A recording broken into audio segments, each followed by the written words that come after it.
Olá! Hoje escrevo de Bangkok, a capital da Tailândia, no sudeste da Ásia.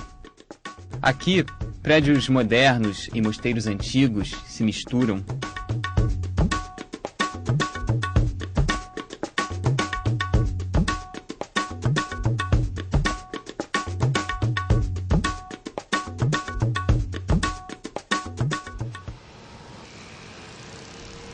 Em meio ao caos da cidade grande, e Bangkok, cá pra nós, é uma confusão.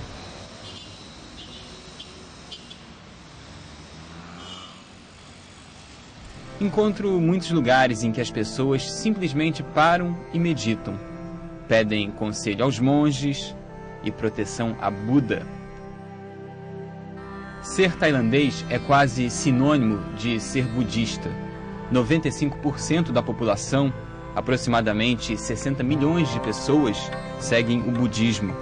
Talvez por isso se dediquem tanto a caridades e obras sociais.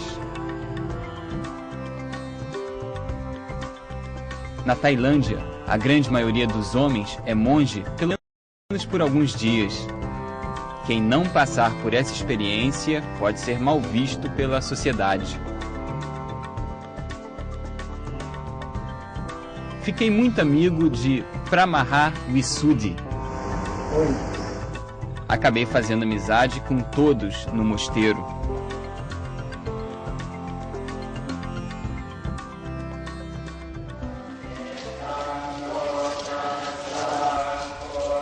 Dei muita sorte. Cheguei em noite de lua cheia.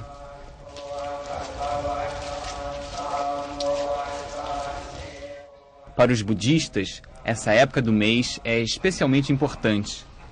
Mas essa é uma história que eu vou contar daqui a pouco. Eu estive na Tailândia em 1998. Hoje eu vou conversar com a Yasmin. Ela nasceu na Tailândia, vive no Rio de Janeiro há 6 anos, é casada com o Anderson, que é brasileiro. Eles têm 2 filhos, o André, de 2 anos, e a Camila, de 3 semanas. Yasmin trabalhava como aeromoça. Anderson é engenheiro. Os dois se conheceram no Bahrein, um país bem pequeno no Golfo Pérsico, perto da Arábia Saudita e do Catar. Você é de uma família muçulmana num país budista. Como é que é isso, ser muçulmana num país que é quase todo budista? Para mim, senti muito normal, que todo mundo se gosta na Tailândia, não tem problema de religião, não tem nada. Islamismo e budismo, os seguidores se relacionam bem, sem problema? Sim, sem problema. Todo mundo considera como tailandês. Todos iguais. Então não tem problema. A sua família esperava que você se casasse com um tailandês? Se esperava mais que casado com um tailandês. E como reagiu? Como muçulmano. Como muçulmano, né? E como reagiu quando soube que se tratava de um brasileiro? Eles não gostam muito, mas depois de conhecer Anderson, todo mundo adorou ele. Então... Ganhou o carimbo de aprovação. Apesar de que eles cobram o lado religioso também, né? Eles esperam que um dia eu seja muçulmano. Você se converta. Isso. Agora, quando a minha família, ela não é muito grande, não fez diferença, não faz diferença se é minha muçulmana, se é budista ou se é católica. Desde que eu esteja bem, eu acho que não tem problema nenhum. Passou pela sua cabeça se converter ao islamismo? Ainda está na cabeça, mais por conta dela, né? Ah, que legal. Eu tinha prometido pelo menos estudar a religião dela. Ainda estou devendo, mas conhecer mais profundamente o islamismo. Bangkok é a capital do Reino da Tailândia, uma monarquia parlamentarista onde o rei, apesar de não governar, é bastante respeitado pelo povo. Quem governa de fato é o primeiro-ministro.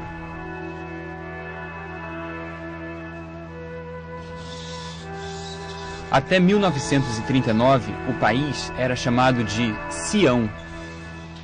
Aqui em Bangkok vivem cerca de 10 milhões de pessoas. Nas ruas, com frequência, se vê muitas que abriram mão do cabelo, das sobrancelhas, da família, do sexo, de qualquer bem material e até mesmo do nome que tinham. Tudo isso para atingir um grau mais elevado de espiritualidade. A rotina do monge Pramaha Visuddhi começa antes do sol nascer. Por volta de 5h da manhã, ele e outros monges saem do mosteiro para receber comida na rua.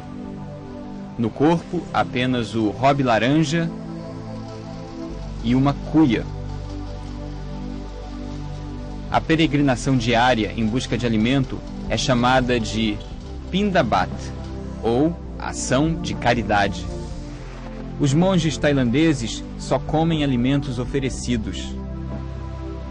Em Bangkok, bem cedinho, os carros dão espaço aos pés descalços dos religiosos e às mãos cheias dos caridosos. Bolo, arroz, fruta, refrigerante, os monges recebem do bom e do melhor. Alimentá-los, para os budistas, significa engrandecer a alma dos parentes mortos que esperam pela reencarnação. Depois da doação, uma oração. De joelho, os tailandeses reverenciam seus guias, mas só de longe. Tocar nos monges, as mulheres não podem de jeito nenhum. É contra o regulamento do budismo na Tailândia.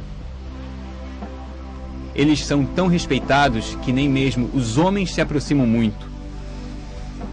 Os monges não olham diretamente nos olhos dos caridosos, nem agradecem. Apenas abençoam as pessoas e seguem adiante. Claro que não é por falta de educação. Simplesmente preservação da pureza.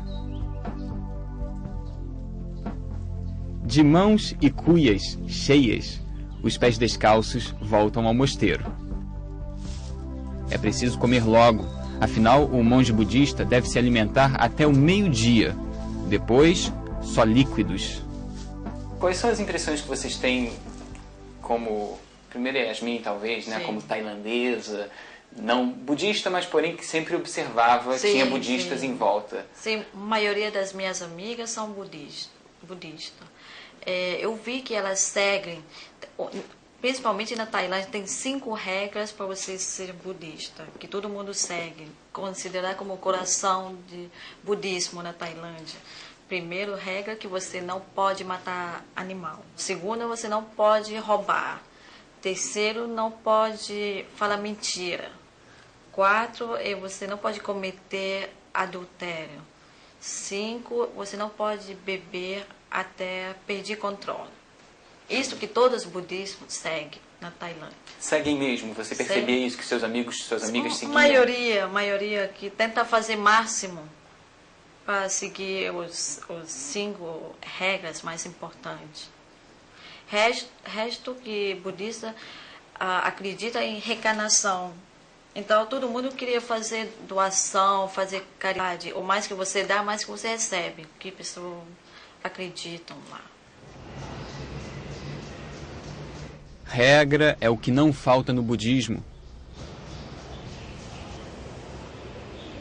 Mas o monge Pramaha não parece se importar muito. Saudade mesmo só do futebol, que não pode mais jogar. Eu confesso que já vi muito monge por aí jogando futebol. É verdade que eu estava em outro país. Aqui na Tailândia, a recomendação é a de evitar. I never play football because Buddhist monk cannot play. But I read a lot about football, especially Brazilian football. and we also watch the match, some match. It was very interesting games. You used to play when you were a child. Yes, we used to play. Before joining our monastery, we used to play. Eu acompanhei um monge amigo meu, Sim. que é amigo dele, que saía todo dia para buscar comida dos fiéis. Sim.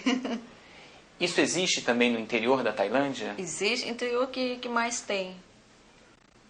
Se vê, É mais forte ainda. se vê muito Que monge pessoa de manhã segue cedo. mais religião. no interior do que na cidade grande.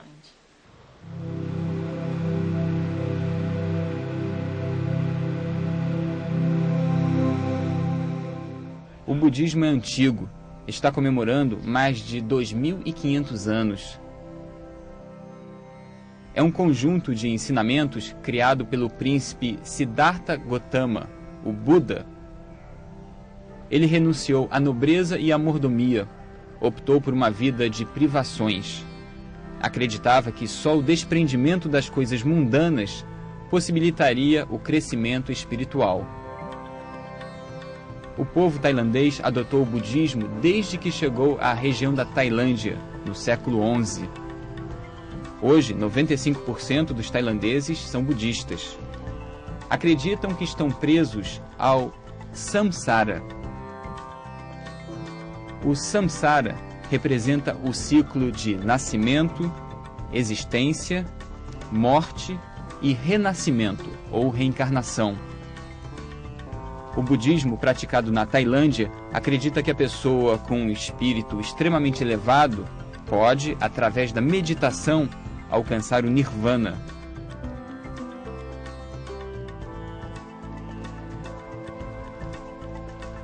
Chegar ao nirvana significa se libertar para sempre do ciclo de nascimento, existência, morte, reencarnação, nova existência, mais uma morte e assim por diante.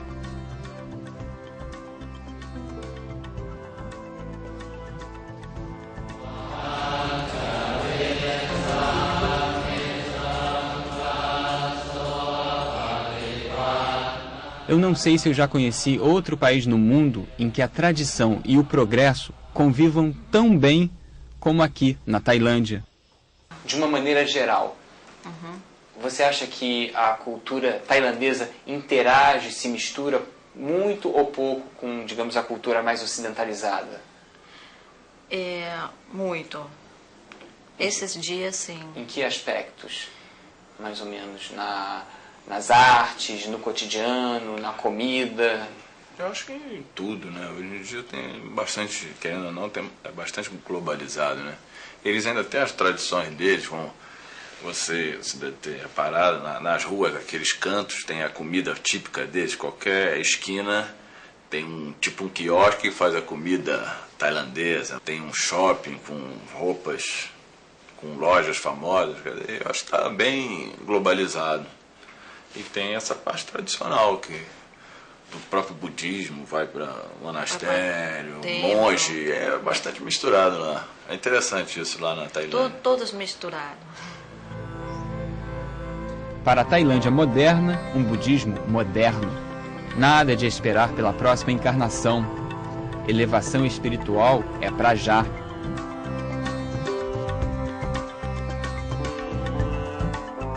Em meio à selva de pedra, um telhado colorido. Ao lado do jeans, o hobby laranja. Talvez seja essa a melhor maneira de definir Bangkok. Uma mistura de rock pesado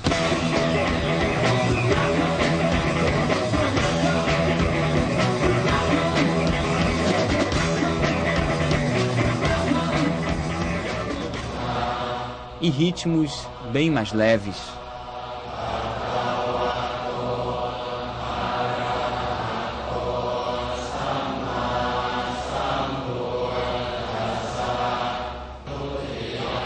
A harmonia entre os ritmos é comandada pelos monges.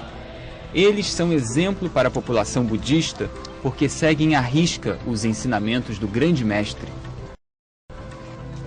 Na Tailândia, em vez de serviço militar obrigatório, homens são recrutados ao budismo.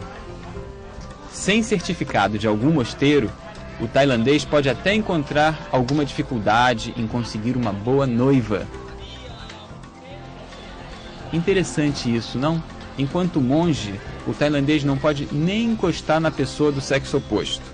Mas depois de fazer o voto de castidade e passar pelo mosteiro, aí ele vira um bom partido. E a experiência não é só para os budistas, não. A educação no mosteiro é tão importante que mesmo gente de outras religiões costuma vestir o robe por algum tempo. Então, os céticos que me perdoem, mas ser monge é fundamental, pelo menos na Tailândia. É verdade que a grande maioria dos tailandeses passa pela experiência de ser monge algum dia? A maioria dos homens, antes de casar, para agradecer os pais mais que dá leite, principalmente mãe que dá leite para eles, para agradecer. Passam um tempo no monastério? Sim, sim. Uhum. O que você acha disso? Uma forma de agradecer os pais. Como vocês veem essa tradição? Vocês acham... Bom, eu acho que eu não aguentaria, não. Não. Mas você pode ser monge por um dia, ou uma semana, Bom, aí pode ser. ou 3 meses. Um dia tava bom. Normalmente você a seria- pessoa gosta de ficar por 3 meses, como semestre. Mas não trimestre. Ah, o quê? Trimestre. Sim. Professor de Sim. português, né? Sim. No próximo bloco, a gente vai conhecer outros rituais budistas que foram levados até a Tailândia por missionários indianos. Em dia de celebração, o templo vira ponto de encontro.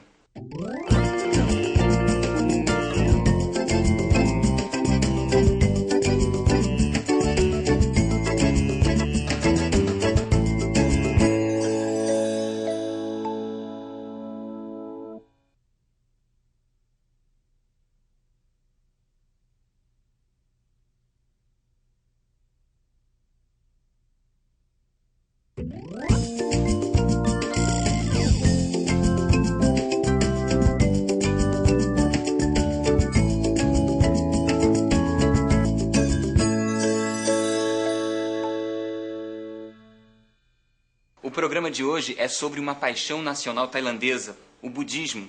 Eu estou conversando com a Yasmin, nascida na Tailândia e que mora aqui no Rio há 6 anos. Ela é casada com o brasileiro Anderson. Você, quando ia a Bangkok, Yasmin, tinha vontade, curiosidade de conhecer os monastérios budistas? Não, eu já fui, até levei ele para Nós conhecer. passeamos. Eu mesmo quis ir, né? Vamos conhecer. São muito bonitos. Não, lugar muito turista. Turístico, né? Muito turístico. E o fato de muito você- bonito. O fato de você ser muçulmana não impede em nada que você... Não, nunca. Visite, né? O budismo tailandês envolve uma série de rituais. Para dar conta de todos, é preciso planejar bem o dia. Mas a atividade mais importante na agenda dos religiosos é a meditação. Os monges que conheci aqui em Bangkok acordam às 4 da manhã para meditar.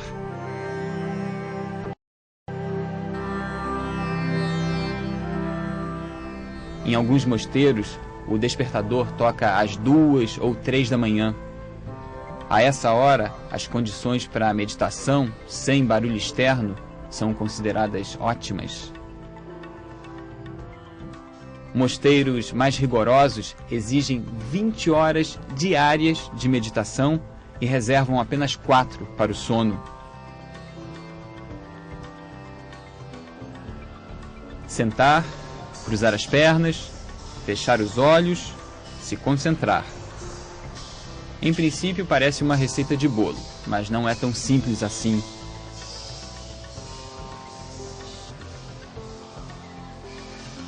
Meditar significa estabelecer contato com a dificuldade, o medo e a dor, para depois se libertar do sofrimento.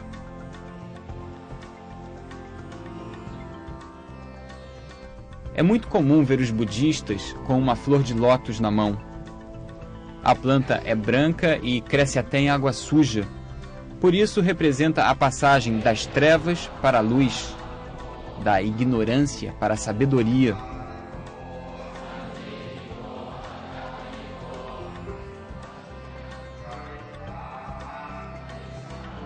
A vela simboliza a iluminação espiritual.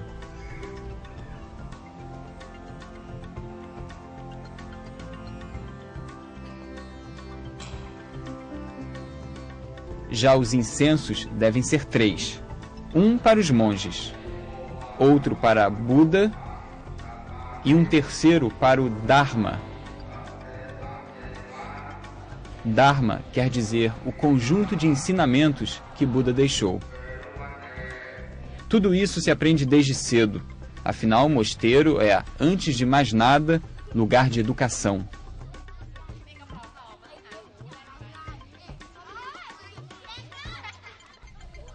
Os ensinamentos de Buda são, no mínimo, tão importantes na Tailândia quanto as aulas de ciência. O calor do sol queimando a folha sempre fascina a criançada. E por falar em corpo celeste, na Tailândia a lua também inspira comemoração. Tem ritual para todas: lua cheia, lua nova, crescente, minguante. Tanto brilho assim se deve à relação do astro com Buda. A lua cheia presenciou o nascimento, a chegada ao Nirvana, quando Buda se libertou do ciclo do renascimento, e presenciou ainda a morte do grande mestre aos 80 anos de idade. Por tudo isso é que noite de lua cheia no céu tailandês é uma ocasião super especial.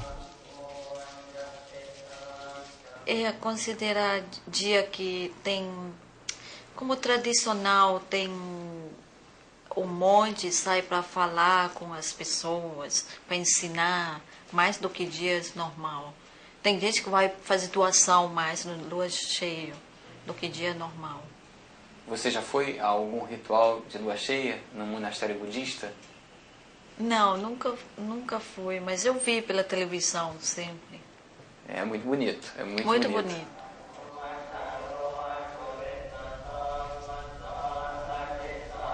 Para celebrar o evento, os guias e a comunidade recitam as 227 leis morais e religiosas que Buda elaborou para aqueles que escolheram seguir o caminho da luz.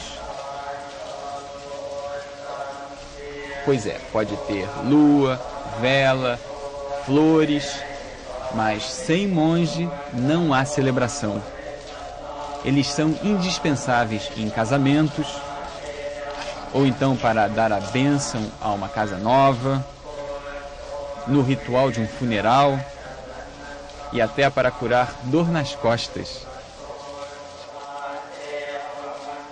É isso mesmo, na Tailândia, os budistas acreditam que um sermão, um conselho, uma borrifada de água sagrada e uma massagem de monge podem curar qualquer mal.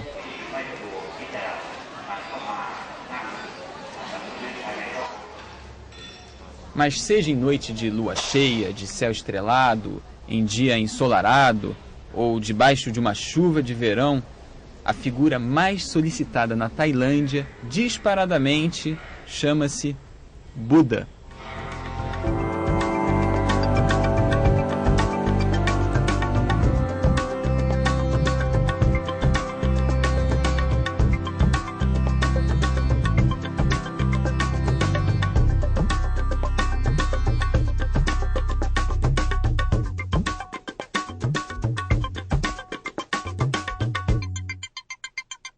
Eu fiquei muito amigo do monge Pramaha rapidamente, impressionante. Eu nunca tinha me aproximado tanto de alguém nessas viagens com tanta rapidez. Aí o Pramaha me convidou para ir à casa dele para conhecer os pais. Fui à noite. Assim que eu entrei lá, a mãe dele, a mãe do Pramaha, passou a não tirar mais o olho de mim. E pegava no meu braço, e pegava na minha mão, e me olhava e me apertava. Eu perguntei ao Pramaha se a mãe dele já tinha tido contato com algum ocidental, né? Falou que sim, com muitos. E o pai dele também, mas especialmente a mãe. Não sei se eu acredito ou não em reencarnação. Eu já perdi os pais, mas eu tenho a impressão de que alguma coisa ali existia. E o contato ali com a mãe do Pramaha certamente foi um dos momentos mais emocionante de todas as viagens, acho que o mais emocionante de todas as viagens que eu fiz até hoje. Se reencarnação existe ou não, é uma boa pergunta, mas eu passei a acreditar.